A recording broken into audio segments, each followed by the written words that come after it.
આજની ધર્મકથા. પ્રણામ. સુરેન્દ્રદત્ત રાજા નયનાવલી પ્રત્યે પ્રગટેલો એમનો અંદરનો વૈરાગ્ય, નયનાવલીનું કુકૃત્ય જોઈ અને હચમચી પડેલું એમનું અંતર્મન અને એના પરિણામે સંસાર ત્યાગની પ્રબળતમ ભાવના, અને એ ભાવનાની અભિવ્યક્તિ થઈ મંત્રીમંડળ સામે અને પછી થઈ એમના માતા સામે.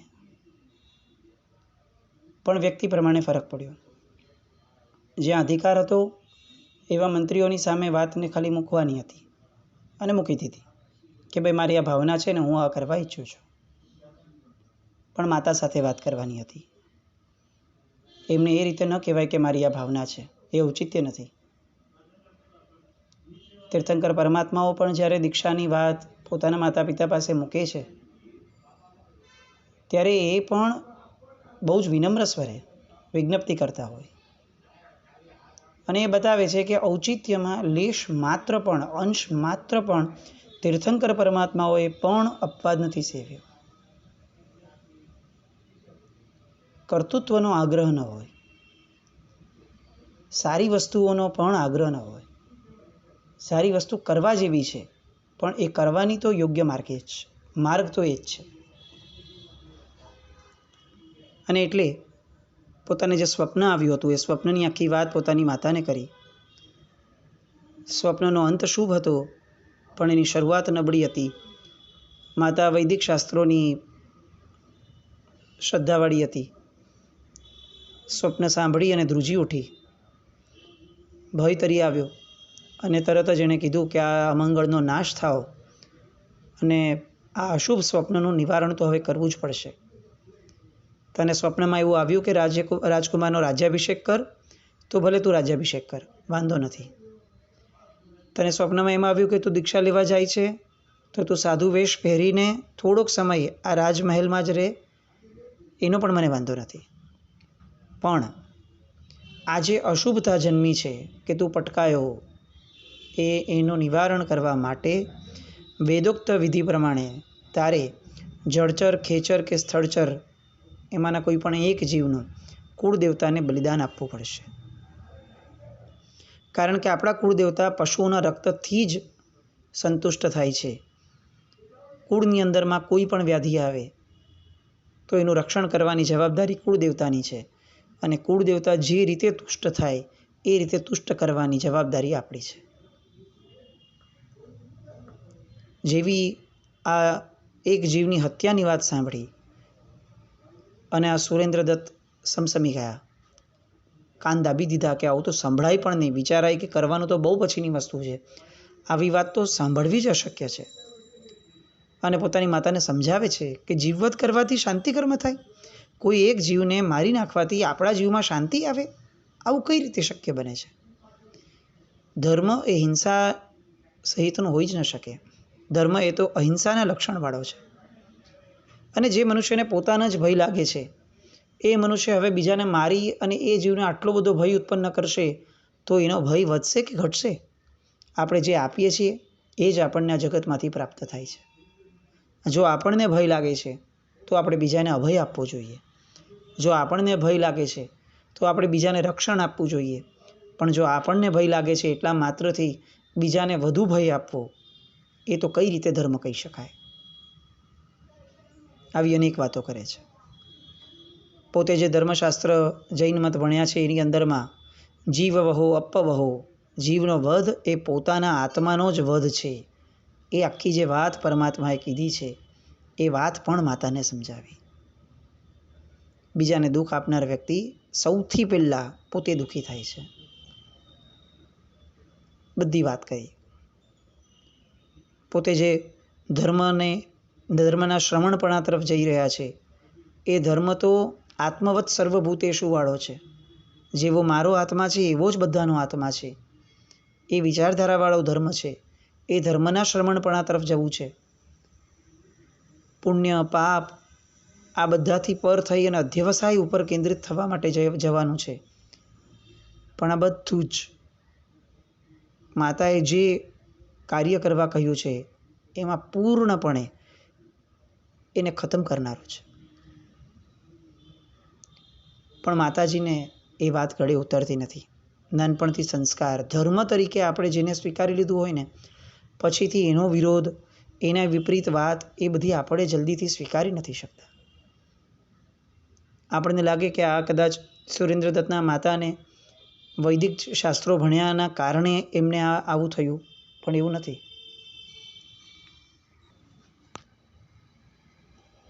આ જગતની અંદરમાં દરેકે દરેક જીવ સુખ મેળવવાની અભિલાષાવાળો છે.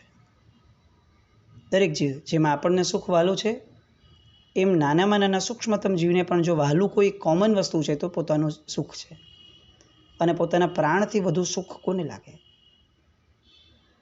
માતાજીને સમજાવ્યું કે મારા શરીરના આરોગ્ય માટે મારે કોઈના સુખનો ભોગ લેવો પડે, આવો કેવો ધર્મ?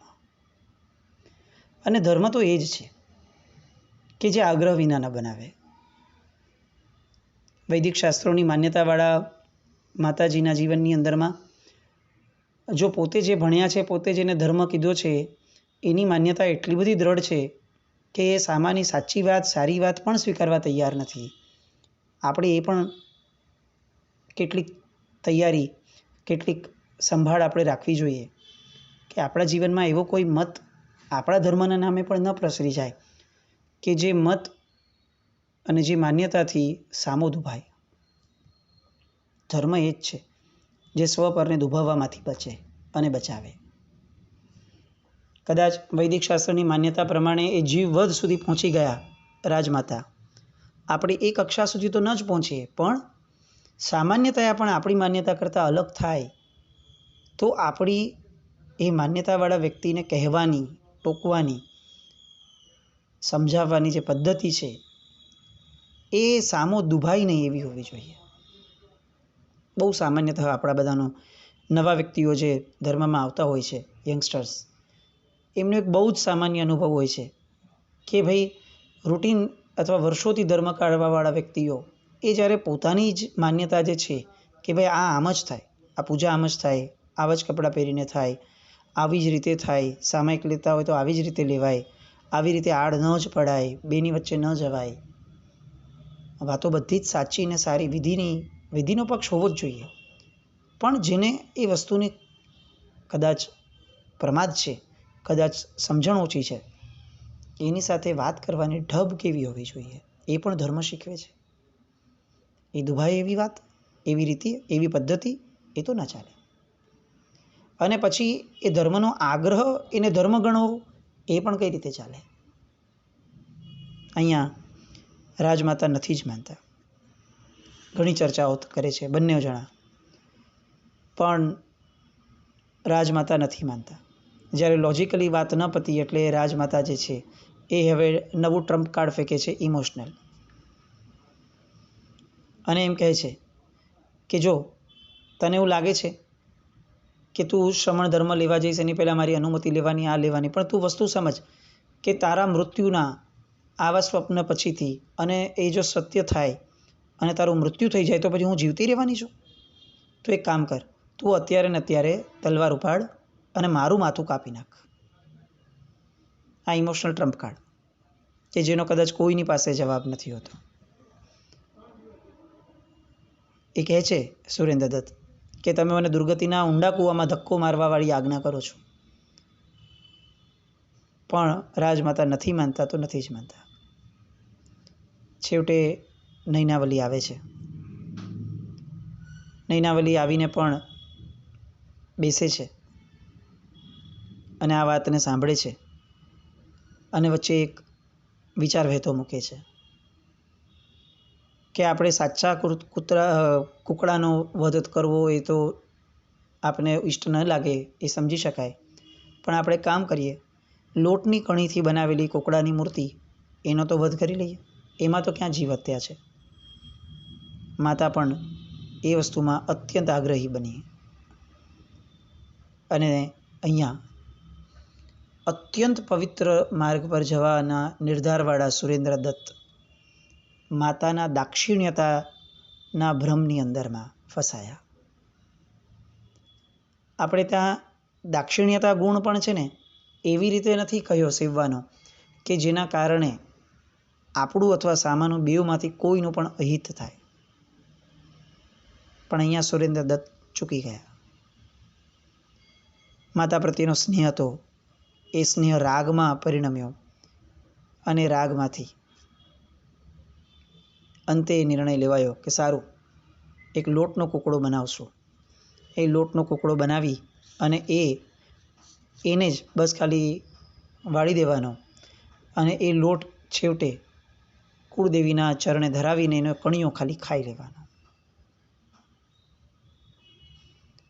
નૈનાવલી આ બધી વસ્તુઓમાં જેને આપણી ભાષામાં એમ કહીએ કે કાંડી કરી અને શાંત થઈ જાય એ રીતે આ નૈનાવલી મનમાં ને મનમાં કંઈક અલગ જ પ્લાન વિચારે છે.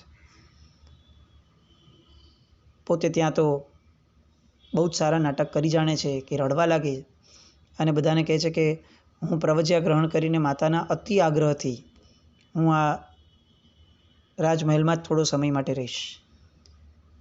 માતાના આગ્રહની સામે તો મારે કઈ રીતે વિચારાય કે બોલાય પણ ખરું. એટલે જે રાજમાતા કહે છે કે ભલે તું દીક્ષા લે પણ થોડો સમય અહીંયા રહેજે, તો એ તમારી સાથે હું પણ એવી રીતે અહીંયા રહીશ. બધું જ સમજતા હતા સુરેન્દ્રદત્ત, અને તેમ છતાં એક પણ વસ્તુમાં ક્યાંય પણ કોઈ પોતે પોતાના મનની જે સ્થિતિ છે, પોતે જે સત્ય જાણ્યું છે એને જાહેર કરવા માટે એ જરા પણ આગળ નથી આવતા. લોટનો કૂકડો બનાવ્યો. કૂકડો બનાવી અને સામે મૂક્યો. પૂછ્યું સુરેન્દ્રદત્તને માતાએ, આ સાક્ષાત જીવતા જેવું લાગે છે ને? સુરેન્દ્રદત્ત કોઈ જ ઉત્તર નથી આપતા. કુળદેવ પાસે ગયા. જે રીતે માતા કહેતી ગઈ એ રીતે પોતે કરતા ગયા. તલવાર લઈને આવી માતા. રક્તવર્ણના વસ્ત્રો પહેરાવ્યા. કુળદેવતાને પ્રાર્થના કરી કે હે ભગવતી કુળદેવી, મારા પુત્ર સુરેન્દ્રદત્તે જે દુઃસ્વપ્ન જોયું છે તે સ્વપ્નના દોષનો નાશ કરવા માટે, મૃત્યુનું નિવારણ કરવા માટે આ કુકડાની મૂર્તિ આપણે ધરાવીએ છીએ. મારો પુત્ર તારી સામે બલિદાન આપશે. હે દેવી, એના શરીરને તું રક્ષા કરજે અને એના ઉપર તારી કૃપા વરસાવજે. વિનંતી કરી. માતાએ સંકેત કર્યો. લોટના કૂકડાનો વધ કરી નાખ્યો.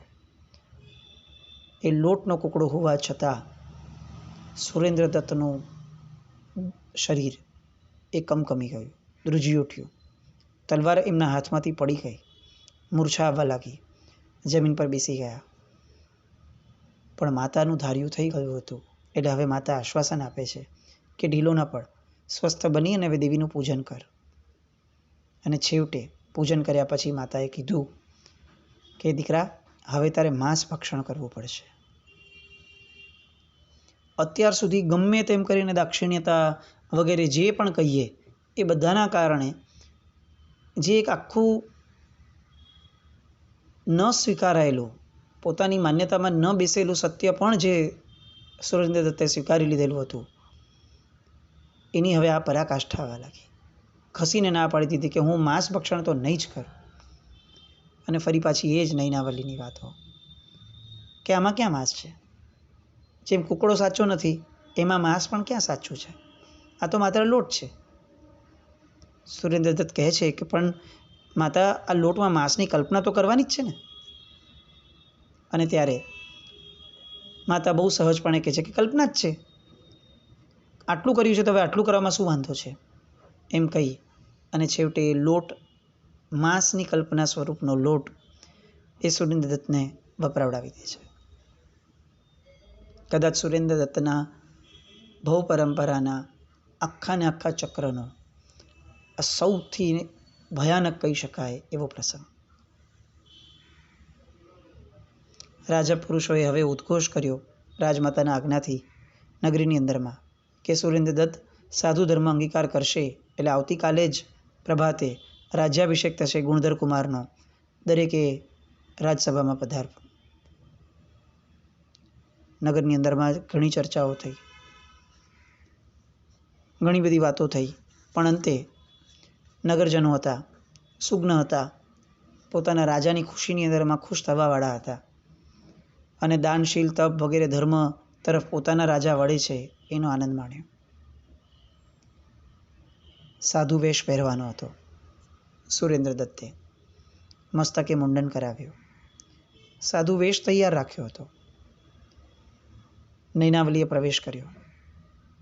બધા જ લોકો ચાલ્યા ગયા અને નૈનાવલીએ દાવ રમ્યો કે આપણે સાધુ વેશ મુંડન આ બધું જે કરવાનું છે એ બધું રાજ્યાભિષેક પછી કરીએ તો ન ચાલે.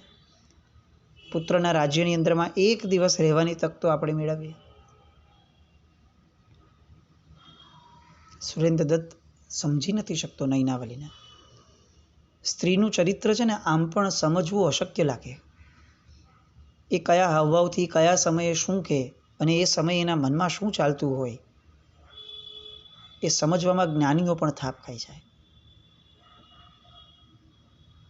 અને અહીંયા સુરેન્દ્રદત્ત સમજી જ ન શક્યા. એક તો પોતે હજી દાક્ષિણ્ય ગુણના કારણે, પોતે જેને દાક્ષિણ્યતા સમજી છે એના કારણે પોતે જે કુકર્મ કરીને આવ્યા છે એનો ખટકો હજી મનમાંથી એમને નીકળ્યો નથી, એનો ભાર એના મનમાંથી નીકળ્યો નથી. અને જેનું વચન રાજમાતાએ પણ આપ્યું હતું કે તું આ તારી રીતે વેશ પહેરી લેજે અને મુંડન કરાવી લેજે અને એક દિવસ ખાલી અહીંયા રહી, રાજમહેલમાં થોડા દિવસ રહી અને પછીથી સાધુ ધર્મ પાડી લેજે. હવે નૈનાવલી એને પણ એક દિવસ માટે ઠાલે છે. પણ બુદ્ધિ અત્યારે છે ને ચાલતી નથી, કારણ કે પોતે જે કુકર્મ કરીને આવ્યા છે, હિંસાનું, માંસ ભક્ષણની કલ્પનાનું, એના કારણે મતિ એક ક્ષણ પણ વિચારવા માટે સક્ષમ નથી રહી. નૈનાવલીનો આગ્રહ અને એ પણ દાક્ષિણ્યતાના નામે ફરીથી સ્વીકારાઈ ગયો એક દિવસ માટે. કારણ કે પોતે સમજતા તો હતા કે ભલે આ એમ કહેતી હોય કે પુત્ર મોહના કારણે આપણે આવું કરવાની ઈચ્છા થઈ છે, પણ જેણે સત્યને જાણ્યું છે એવો સુરેન્દ્રદત્ત સમજતો તો હતો જ કે આ તો પેલા કુબડા પ્રત્યેના મોહના કારણે જ. પણ ઠીક છે, આટલા ભેગું આટલું પણ કહ્યું કે તારી છેલ્લી ઈચ્છા પણ હું આ પૂર્ણ કરીશ, ચાલ. સુરેન્દ્રદત્ત મનના એ ભારમાં જીવે છે કે જે ભારની અંદરમાં અત્યારે કોઈ પણ નવો નિર્ણય કરવો એ શક્ય જ નથી. ઘણીવાર આપણી પરિસ્થિતિ આવી હોય છે અને એવા સમયે અનિર્ણિત રહેવું એ જ શ્રેષ્ઠ ઉપાય હોઈ શકે, કારણ કે કશાયના આવેશમાં લીધેલા નિર્ણયો એ કશાયની વૃદ્ધિ કરનારા જ હોય છે. ઘટના એનો ક્રમ લેતો જાય છે, ધડ ધડ ધડ એક પછી એક ઘટના એટલી બધી ફાસ્ટ થતી જાય છે સુરેન્દ્રદત્તના જીવનમાં કે એને સમજાતું જ નથી કે હવે આને રોકવું ક્યાં. અને જાણે હજી એક ઘટના એ આકાર લેવાનો બાકી હોય એમ નૈનાવલી આવતીકાલની સવારે ગમે તેમ કરીને આ સુરેન્દ્રદત્ત દીક્ષા લઈ લેશે. એની પાછળ મારે પણ લેવી પડશે. કદાચ કેટલાક દિવસ રહે તો ખરો, ન પણ રહે રાજમહેલમાં, એ તો વહી જશે, પણ મારે મારા પ્રિયતમ એવા કુબડા પ્રત્યેથી મારે વિરહનું સહન કરવું પડશે. બસ આ ભયે અંદરના કશાયોને બળ આપ્યું, ક્રૂરતા પ્રગટી.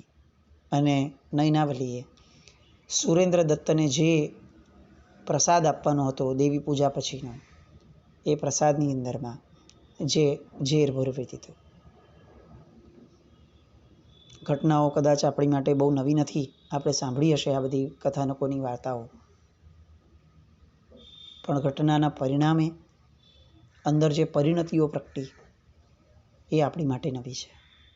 કારણ કે આપણા જીવનની અંદરમાં પણ ઓછે વત્તે અંશે આવી પરિણતિઓ પ્રગટતી જાય છે. આપણું ધાર્યું ન થાય ત્યારે કેટલી હદ સુધી આપણે નીચા ઉતરશું એની જો ધારણા નથી બાંધીને તો કશાયો એ આપણને એટલા નીચે લઈ જાય કે કદાચ આપણે પોતે આપણને જોવા માટે સક્ષમ ન રહીએ.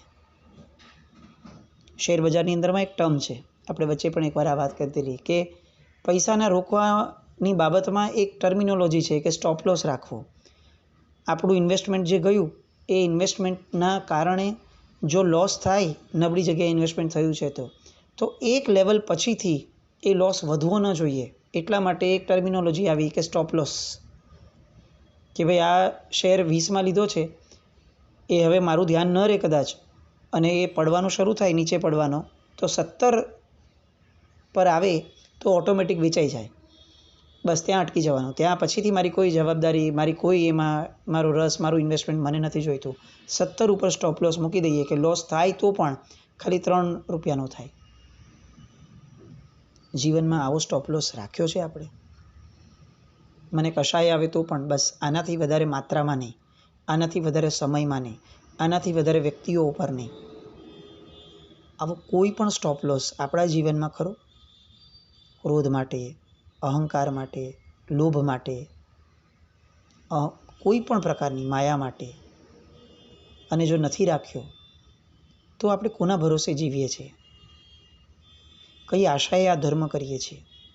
કારણ કે ક્રિયાત્મક કરેલો ધર્મ એ જો કશાયને આપણા નહીં મંદ બનાવે તો એ ભવંતરમાં કેટલો આપણને સહકાર આપશે? આવી કોઈ વિચારણા ખરી? સુરેન્દ્ર દત્તનું આ જીવન, યશોધર મુનિનું આ ચરિત્ર, એ જો આપણામાં પાપ ભીરુતા નહીં પ્રગટાવે તો આ ચરિત્રો તો આવશે ને વયા જશે. પોતાના જીવનને ઝાંખવું જ પડશે આપણે. આપણા જીવનમાં સ્ટોપ લોસ નહીં હોય તો નહીં જ ચાલે. દરેકે દરેક કશાયનો સ્ટોપ લોસ જોઈશે.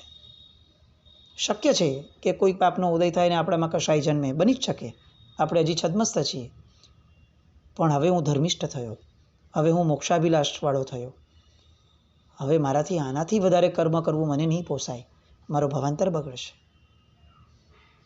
આવી કોઈ આત્મસંવેદના ખરી? આવું ચકાસવા માટે આજનો દિવસ વાપરીએ અને કંઈક એવું હૃદયની અંદરમાં પ્રગટ્યા પછી બહાર વર્તનમાં પણ લાવીએ કે હવેથી આ લેવલથી નીચે સિમ્પલી નોટ ડન. હવે નહીં જ થાય, હવે નથી જ કરવું. આવું કંઈક વીર્યાંતરાય કર્મનો ક્ષયોપશમ આપણે કરીએ એવી શુભ મંગલ કામના સાથે. જીના કેમૃત કંઈ પણ બોલાય તો મિચ્છામિ દુક્કડમ. જૈનમ જયતિ શાસન.